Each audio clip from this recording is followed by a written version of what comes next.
ఆంధ్రప్రదేశ్ రాష్ట్రంలో ఈరోజు ట్విట్టర్‌లో అభిమానుల మధ్య ఒక యుద్ధమే జరుగుతా ఉంది. పవన్ కళ్యాణ్ అభిమానులు, నందమూరి తారక రామారావు, జూనియర్ ఎన్టీఆర్ అభిమానుల మధ్య ఒక యుద్ధం నడుస్తా ఉంది.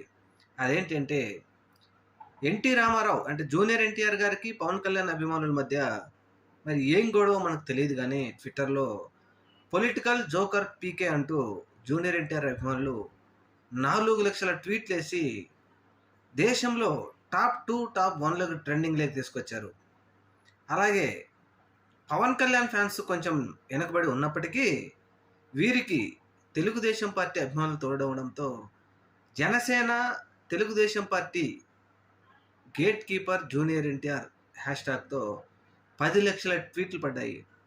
ఇది కూడా టాప్ ట్రెండింగ్‌లోకి వచ్చింది. మరి ఎందుకని ఈ గొడవ ఏ విధమైనటువంటి ఎక్కడ స్టార్ట్ అయిందో తెలీదు గానీ ట్విట్టర్‌లో మాత్రం విపరీతంగా వీరిద్దరి అభిమానులు దూషించుకుంటుండడంతో మధ్యలో తెలుగుదేశం పార్టీ వారు కూడా ఎంటర్ అయ్యి విపరీతంగా దూషించుకుంటూ ఉన్నారు ట్విట్టర్‌లో.